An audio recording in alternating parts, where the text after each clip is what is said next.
नमस्ते प्रणाम भैया बाबू चाची माई बहनी दीदी भौजी। हम मंजू वर्मा, हमारे चैनल का नाम बा मंजू लोकगीत 123 पगड़िया वाली भौजी। तो भैया लोगन आप सबके बीच बहुत बढ़िया सोहर गीत लेके आई। थोड़ा बड़ा वीडियो बा, लेकिन आप लोग वीडियो को भगाया न, लास्ट तक शुरू से आखिरी तक ज़रूर देखिया, तबे यह गीत का आनंद पैबा। और अच्छा लगी तो चैनल का लाइक शेयर सब्सक्राइब जरूर करें। काहे से भैया लोगन ज़्यादा सपोर्ट करा, मैं धान ना कटत बा। तो भैया लोगन चैनल एकदम बैठत चला जात बा, तो आप लोगन थोड़ा सा सपोर्ट जरूर कर दिए। नमस्ते प्रणाम दीदी बहनी माई चाची, जे भी यूट्यूब पे हमें देखा था इन सबका हमारा राम राम प्रणाम बा।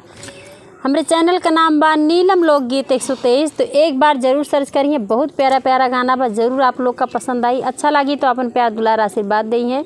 और कमेंट में ज़रूर बताइए गाना कैसे लग। ज़्यादा से ज़्यादा भैया लोग सपोर्ट करत जाइए नीलम लोकगीत 123 का।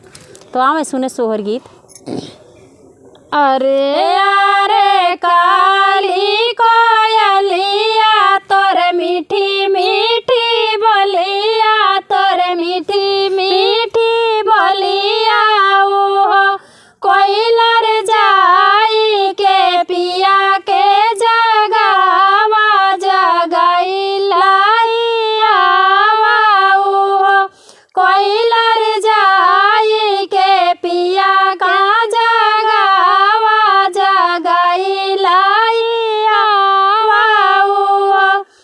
तनी बचन सुनी कोयलर तो रानी जी से पूछ,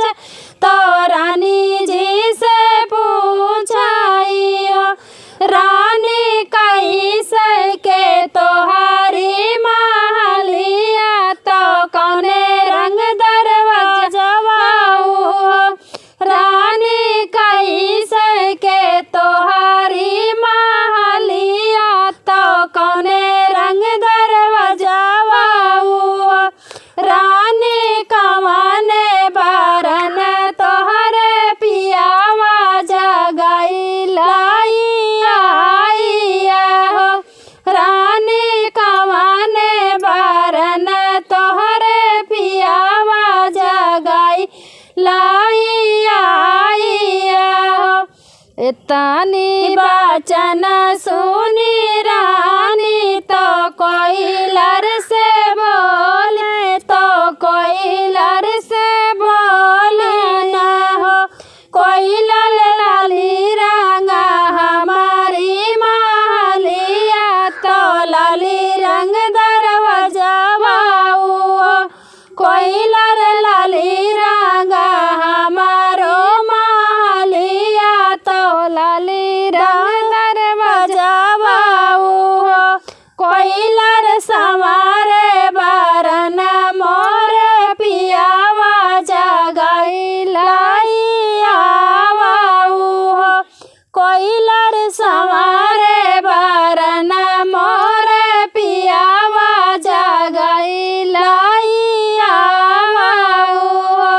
पेड़ावा से उड़ी है कोयलर, तो राजा लागे गईली, तो राजा लागे गईली न हो राजा रानी तोहरी दर्द से व्याकुल कमर पीर आवे, तो तुहा का बोलावाई हो राजा रानी तोहरी दर्द से व्याकुल कमर पीराया, तो दोहा का बोलावाई हो। इतनी बचन सुने राजा तो सुना हो ना पावे, तो सुना हो ना पावाई हो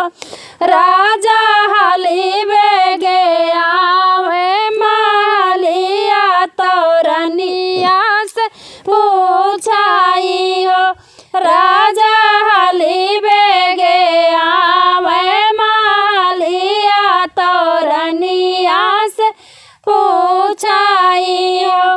रनिया कवन जरूरत तोहरे लागी, तो हम का बोलाई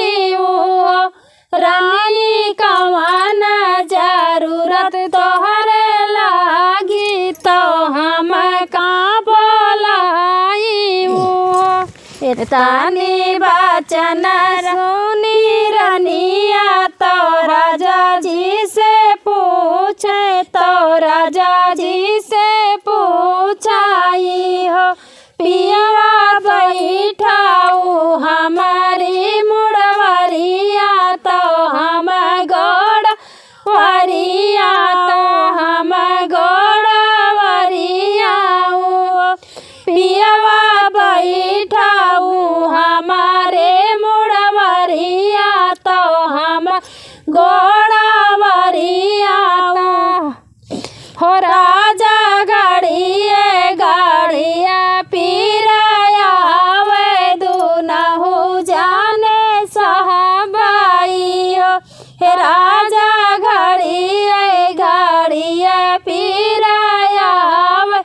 दूनहु जाने साहबाई हो इतनी बचन सुने पियावा तो धना समुझावे धन का समुझाई धाना जाऊ आज होते छानी छापर तो लोगवा जुटाऊ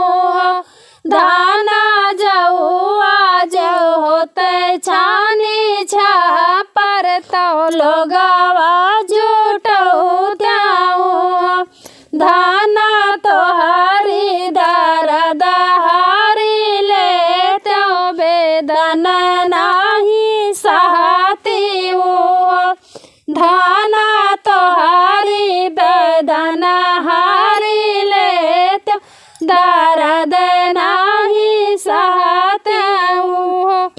हरि जी के बांधल गठरिया जबई वाई खोली है जबई ताबा खोली है तबई ताबा खोली आई हो धाना पूरी गाड़न जबा होई है तबई फिर हटी आई हो धाना पूरी गाड़न जाबा होई तबई पीरा कटी आई एक पीराया वे दूसरा पीराया रो तीसरा पीराया रो तीसरा पीरा हो रामा बीतत बीतत सब पीरा लल ना जनम लिए होरी ला जनम लिए हो रामा बीतत बीतत सब पीरा तो लल ना जनम लिए होरी ला जनम लिए हो प्रेम से बाजे बधैया सोहर सब गावे मंगल सब गावाइयो प्रेम से बाजे बधैया सोहर सब गावे मंगल सब गावाइयो अरे अरे काली कोयलिया तोर मीठी मीठी बोलिया तोर मीठी मीठी बोलिया कोयलर जाई के पिया के जगावा जगाई लाइया कोयलर जाई के पिया का